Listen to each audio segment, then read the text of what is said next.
بسم اللہ الرحمن الرحیم دوستو، میں آپ سب کو ویلکم کرتا ہوں اپنے یوٹیوب چینل پر۔ دوستو، ہم اکثر اپنے بچپن میں ایسے واقعات دیکھ لیتے ہیں جو ہم لوگوں کو ساری زندگی نہیں بھولتے۔ کچھ خوفناک واقعات بھی ہوتے ہیں اور کچھ اچھی یادیں بھی ہوتی ہیں جن کو ہم ساری زندگی بھول نہیں سکتے۔ آج کی کہانی بھی کچھ ایسے ہی ہے۔ لاہور کے کنارے پر ایک گاؤں ہے جس کا نام جلو گاؤں ہے، جلو پنڈ کے نام سے ہے۔ اگر اس طرح کہا جائے کہ یہ جو گاؤں انڈیا اور پاکستان کو ملاتا ہے تو یہ غلط نہیں ہوگا۔ اس کے آگے بھی کچھ چھوٹے گاؤں ضرور ہیں، لیکن یہ سب سے بڑا گاؤں یہ ایک سرکل میں آتا ہے جو کہ بڑا مشہور ہے پاکستان کے کنارے پہ۔ یہ کافی زیادہ سنسان اور بیابان اور اتنا زیادہ آباد نہیں ہے۔ اس گاؤں میں ایک ایسا سکول موجود ہے، گورنمنٹ سکول، آپ کو پتہ اس کی حالت کوئی خاص نہیں ہوتی، کوئی خاص ڈیولپ نہیں ہوتا۔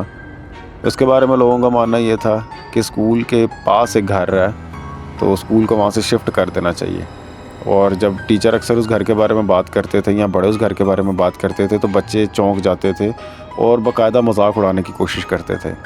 اسکول 10ویں جماعت تک کا تھا، میٹرک لیول کا اسکول تھا، تو 10 کلاس کے بچوں کے سامنے ایک دفعہ ذکر ہو رہا تھا اس گھر کے بارے میں کہ اسکول سے ذرا سی بیک سائڈ پہ ایک گھر موجود ہے جو کہ بڑا سنسان ہے اور کچھ غلط باتیں اس کے بارے میں اس طرح سے مشہور ہیں کہ وہاں پہ کوئی تیسری مخلوق رہتی ہے۔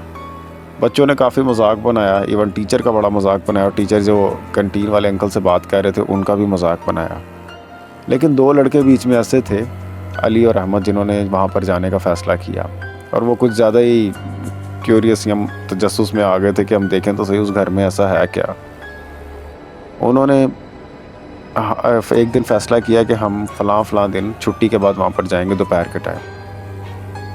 ہوا بھی کچھ ایسے ہی، جب ان کا مقررہ دن آیا تو انہوں نے اس گھر میں جانے کا فیصلہ کیا، اور کچھ اپنے ساتھ بچے کیا لے کے جا سکتے ہیں، مذاق کی سینس میں ہی وہاں پہ چلے گئے۔ جب وہ اس گھر میں داخل ہو رہے تھے تو پاس جو فصل اور کھیتوں پہ لوگ کام کر رہے تھے انہوں نے اس گھر میں جانے سے منع بھی کیا تھا، اور ایک آدمی نے باقاعدہ سختی سے منع کیا تھا، لیکن بچے کبھی بھی باز نہیں آتے اپنی ضد سے، اور اکثر وہ اپنی ضد کی وجہ سے کچھ ایسی چیزیں فیس کرتے ہیں جو کہ بڑی نقصان دہ ثابت ہوتی ہیں۔ خیر، وہ باز نہ آئے بچے اور اس گھر میں داخل ہو گئے۔ اب 10ویں جماعت کے بچے 15، 16 یا 14، 15 سال کی عمروں کے ہوتے ہیں اور کچے دماغ ہوتے ہیں، اور اپنی طرف سے ہیرو بننے کی ہر وہ کوشش کرتے ہیں کہ وہ مشہور ہو جائیں یا کچھ ایسا ہو جائے کہ جو وہ ایک اس کو ایڈونچر ثابت کرے۔ اب جیسے ہی وہ گھر میں اندر داخل ہو رہے تھے تو ان کو ایسے لگا کہ جیسے کوئی ان کا انتظار کر رہا ہے۔ دروازہ خود بخود کھل گیا، کھلا پڑا تھا مطلب، اور جب وہ انٹر ہو رہے تھے تو دروازہ سلولی خود سے کھل بھی رہا تھا۔ یہ بھی بڑی اسٹرینج بات تھی، اور جیسے ہی وہ گھر میں انٹر ہوئے تو دروازہ بند ہو گیا۔ دروازہ بند ہوتے ہی ان دونوں نے ایک دوسرے کی طرف دیکھا اور پیچھے دروازے کی طرف دیکھا تو دروازہ مضبوطی سے بند ہو چکا ہوا تھا، لیکن ابھی بھی وہ اتنی جلدی ہار نہیں ماننے والے تھے۔ انہوں نے ایک دوسرے کی طرف دیکھا، انہوں نے کہا ہوا چل رہی ہوگی، جیسے عام طور پر گرم خون کے بچے بڑی بات کو اگنور کر دیتے ہیں۔ انہوں نے فیصلہ کیا کہ سیڑھیوں کے اوپر جاتے ہیں، کوئی کمرہ دیکھتے ہیں وہاں پر۔ وہ سیڑھیوں کے اوپر ہوتے ہوئے کمرے کی طرف گئے۔ علی رائٹ سائڈ پہ کمرے پہ گیا تھا اور احمد جو تھا وہ لیفٹ سائڈ والے کمرے کی طرف جا رہا تھا۔ اگر انہوں نے ایسا کوئی تجربہ کرنا ہی تھا تو وہ کم از کم ساتھ رہتے، ساتھ ہی کسی کمرے میں جاتے۔ اب دونوں کے ساتھ ایک ایسا واقعہ پیش آیا کہ دونوں بھاگتے ہوئے نیچے آئے۔ علی جس کمرے میں داخل ہوا دائیں جانب، وہاں پر اس کو ایک شیشہ نظر آیا جس میں اس کی شکل بہت زیادہ دھندلی تھی، اور جب وہ ہلا تو اس کی شکل وہاں سے ہلی نہیں، جو بہت خوفناک بات اس کو لگی، اور وہ چیختا ہوا نیچے کی طرف دوڑا۔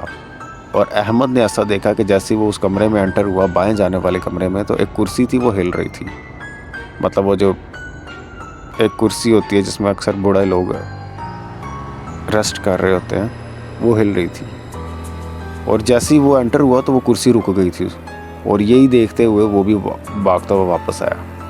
جب وہ دونوں آئے تو ان دونوں نے ایک ہی سمٹنس میں ایک دوسرے کو بولا ہمیں یہاں سے چلنا چاہیے، اور وہ نیچے کی جانب گئے۔ تو اب ان کی بری قسمت یہ تھی کہ اب وہ جو ان کا پلان تھا وہ ان پر الٹا پڑ چکا تھا، اور جب نیچے کی جانب جانے لگے تو جو سیڑھیاں تھیں وہ لمبی ہوتی گئی، لیکن کسی نہ کسی طرح وہ نیچے پہنچ گئے، اور جب انہوں نے دروازہ کھولنے کی کوشش کی تو دروازہ بہت ٹائٹلی بند ہوا تھا، اور جو آس پاس کھڑکیاں تھیں وہ بھی بہت اچھے سے بند ہو چکی تھیں، اور پھر وہ سایہ وہ جو دائیں جانب کمرے میں نظر آیا تھا وہ ان کے سامنے آ کے کھڑا ہو گیا۔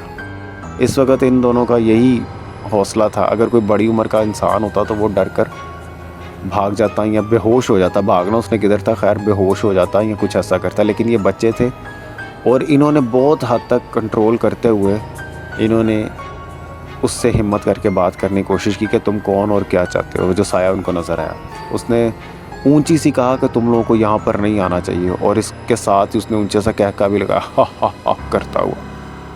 اب بچوں نے جو کہ کافی پہلے ڈرے ہوئے تھے, انہوں نے اونچی اونچی رونا شروع کر دیا, چیخنا چلانا شروع کر دیا. اسی جانب ان کو باہر سے کھڑکی کے جو ایک سائڈ سے کونا کھلا ہوا رہ گیا تھا, وہاں سے ایک آدمی نے دیکھ لیا جو کہ وہاں پہ ہل چلا رہا تھا. اس نے تھوڑے سے یا اپنی کلہاڑی سے اس کے دروازے کو توڑنا شروع کر دیا. یہ چیز دیکھتے ہوئے جو سایہ ان کے سامنے کھڑا ہوا تھا, اس کو بہت غصہ آیا, اور اس نے اس پہ کاری ضرب گھر کے اندر رہتے ہوئے اسی جو کسان تھا اس کو مارنے کی یا پش کرنے کی کوشش کی. لیکن اس وقت تک ان کی قسمت اچھی تھی کہ وہ دروازہ توڑ چکے ہوئے تھے, اور بچے بھاگتے ہوئے گھر سے باہر نکلے, اور گھر جو کہ اندر بڑا شور شرابے والا لگ رہا تھا ایک دم خاموش سا ہو گیا, اور سایہ بھی نظر نہیں آیا. اور بچے ایک دوسرے کو دیکھنا شروع ہو گئے, اور وہ جنہوں نے بچایا تھا اس کے ساتھ لپٹ گئے اور رونا شروع ہو گئے. اسی لیے جو بھی سٹیپ لینا چاہیے نا سمجھی میں, وہ بہت سوچ سمجھ کر لینا چاہیے. امید کرتا ہوں آپ کو آج کی کہانی پسند آئی ہوگی. اپنا خیال رکھیے. اللہ حافظ.